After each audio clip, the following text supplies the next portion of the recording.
हाँ जी, नमस्कार। चलिए सीधे सीधे उसी टॉपिक की बात करते हैं जिसको पढ़कर आप ये वीडियो में आए हैं।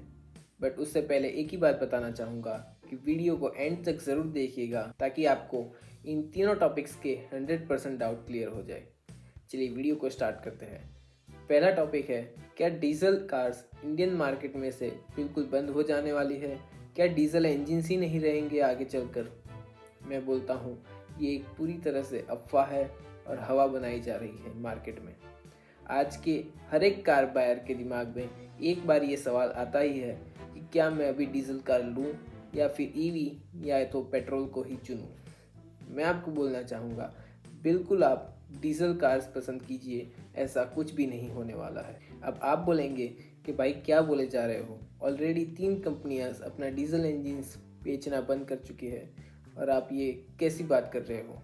तो मैं आपको बता दूं कि वो तीनों कंपनीज का पर्सनल कॉल था।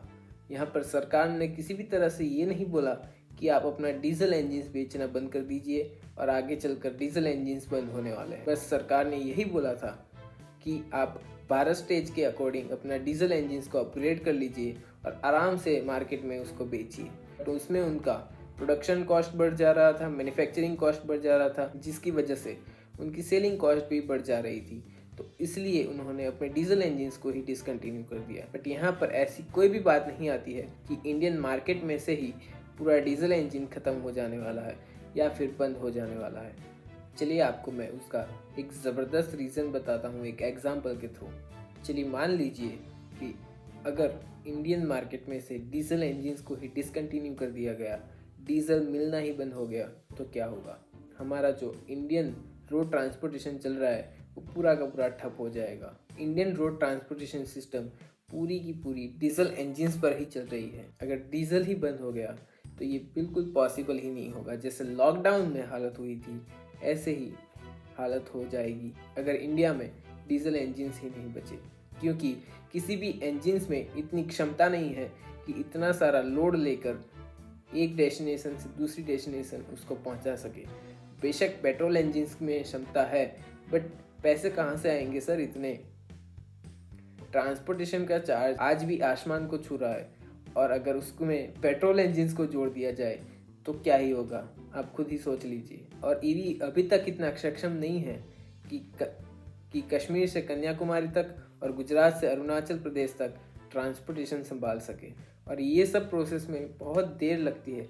ऐसा नहीं हो सकता कि नोटबंदी और लॉकडाउन की तरह कल को उठकर ये बोल दिया जाए कि डीजल इंजन आज से बंद हो जाएंगे। तो आप बेशक निश्चिंत रहिए, डीजल इंजन्स भारत में से कहीं नहीं जाने वाले, अभी चालू ही रहेंगे। बस BS स्टेजेस आते रहेंगे और उनके अकॉर्डिंग कंपनीज को अपने इंजन्स को अपग्रेड करते रहना होगा बस। चलिए गाइस, दूसरे टॉपिक की बात करते हैं। तो दूसरा टॉपिक ये है कि क्या ईवी ही फ्यूचर है और क्या पेट्रोल और डीजल हट जाएगा अभी से ही? क्या पेट्रोल और डीजल बंद हो जाएंगे टोटली इंडियन मार्केट में? क्या टोटल इंडिया कन्वर्ट हो जाएगा ईवी पे? चलिए इस पे बात करते हैं। चलिए पहले तो थोड़ी सी फनी बात करते हैं कि इंस्टाग्राम पर तो ऐसे ऐसे मीम्स और रील्स बनाई जा रही है भाई हम लोग ये लास्ट जनरेशन है जिनको पेट्रोल और डीजल कार्स देखने को मिल रही है और चलाने को मिल रही है। बाकी अगली जनरेशन को तो ईवी कार्स ही देखने को मिलेगी। मैं उन सबको बता दूं कि भाई हमारी आने वाली जनरेशन को भी पेट्रोल और डीजल कार्स चलाने को मिलने ही वाली है, उसमें कोई दो राय नहीं है। क्यों ऐसा मैं बोल रहा हूँ आपको मैं प्रैक्टिकली बताता हूँ। देखिए सर, ईवी एक बहुत ही ज़बरदस्त टेक्नोलॉजी है कार्स के लिए कि जो बिना प्रदूषण फैलाए चलती है सड़कों पर और पूरी दुनिया इसको अपनाने में लगी हुई है। बहुत सारी डेवलप कंट्रीज़ में ये एक लेवल पर पहुंच चुकी है जहां पर हम बोल सकते हैं कि 50% से ज़्यादा ईवी का स्टेक हो चुका है। पेट्रोल और डीजल कार्स का हाफ मार्केट हो चुका है। बट अगर बात की जाए इंडियन मार्केट की तो अभी तक यहाँ पर बहुत ही कम आंकड़े में ईवीज बिक रही है। अगर मैं बात करूँ आज से 5 से 6 साल पहले की, तो इंडियन मार्केट में कोई ईवी लेने को भी तैयार नहीं था। बट अब धीरे धीरे लोग ईवी की तरफ मुड़ रहे हैं, उसको पहचान रहे हैं कि क्या ये टेक्नोलॉजी है। तो अभी तो जस्ट स्टार्ट हुआ है इंडियन मार्केट में ईवी का ग्रोथ। अब यहाँ पर ये बोलना बिल्कुल भी ठीक नहीं रहेगा कि अगले कुछ सालों में ही इंडिया पूरी तरह से ईवी को अपना लेगा, यानी कि पूरी तरह से एक ईवी कंट्री बन जाएगी, जहां पर बिल्कुल भी पेट्रोल और डीजल कार्स नहीं होंगी, सिर्फ ईवी कार्स ही चलेंगी इंडियन रोड्स पर। क्योंकि यहाँ पर मैं बात करूँ अगर एक डेवलप कंट्री यूनाइटेड स्टेट्स की, तो कैलिफोर्निया का ये कहना है कि हमको पूरी तरह से ईवी में कन्वर्ट होने के लिए 2035 तक का टाइम लग जाएगा। तो आप ये सोच लीजिए कि इंडियन मार्केट को पूरी तरह से ईवी में कन्वर्ट होने के लिए कितना समय लगेगा। उनको अगर आज से भी गिने तो भी 12 से 13 साल लग जाएंगे पूरी तरह से ईवी में कन्वर्ट होने के लिए। तो यहाँ पर हमारी इंडियन मार्केट को मेरे अकॉर्डिंग, मेरे अनुमान के अनुसार मिनिमम बोल रहा हूँ कि 30 साल तो लग ही जाएंगे पूरी तरह से ईवी में कन्वर्ट होने के लिए। तब तक के लिए पेट्रोल और डीजल कार्स कंटिन्यू ही रहने वाली है, कहीं पर भी नहीं जाने वाली है, और आगे बहुत सारी न्यू कार्स आने वाली है पेट्रोल और डीजल वेरिएंट्स में। तो ये बात कहना बिल्कुल सही नहीं रहेगा अभी कि हम कुछ ही सालों में पूरी तरह से ईवी में कन्वर्ट हो जाएंगे, क्योंकि एकदम से इतनी सारी जो पेट्रोल और डीजल कार्स हैं उनको बंद करना मुश्किल ही नहीं, नामुमकिन है। लेकिन इस बात करते हैं तीसरे टॉपिक की, जो कि बहुत चर्चा में है और इसके चलते बहुत लोग डर के माहौल में भी जी रहे हैं कि क्या होगा हमारी कार्स का। जी हाँ, मैं बात कर रहा हूँ कार की उम्र की, यानी कि 15 साल की उम्र की। तो बेसिकली सबके मन में ये डर बैठ गया है कि जैसे ही 15 साल गाड़ी के पूरे होंगे हमारी गाड़ी बेकार हो जाएगी, उसको चलाने के लायक भी नहीं रहेगी, वो उसको रोड पर हम लीगली नहीं चला सकते। बट मैं बोल रहा हूँ कि आप अपनी कार 15 साल के बाद भी लीगली चला सकते हैं, दूसरे 5 साल तक और उसके 5 साल तक भी। जी हाँ, मुझे पता है कि आपके दिमाग में अभी यही क्वेश्चन चल ही रहा होगा, भाई दिल्ली और दिल्ली एनसीआर में जाके देख लो, वहाँ पर तो BS4 और BS6 के नीचे कोई भी गाड़ी अलाउ ही नहीं है, और थोड़े दिन के लिए तो BS4 को भी बंद कर दिया गया था।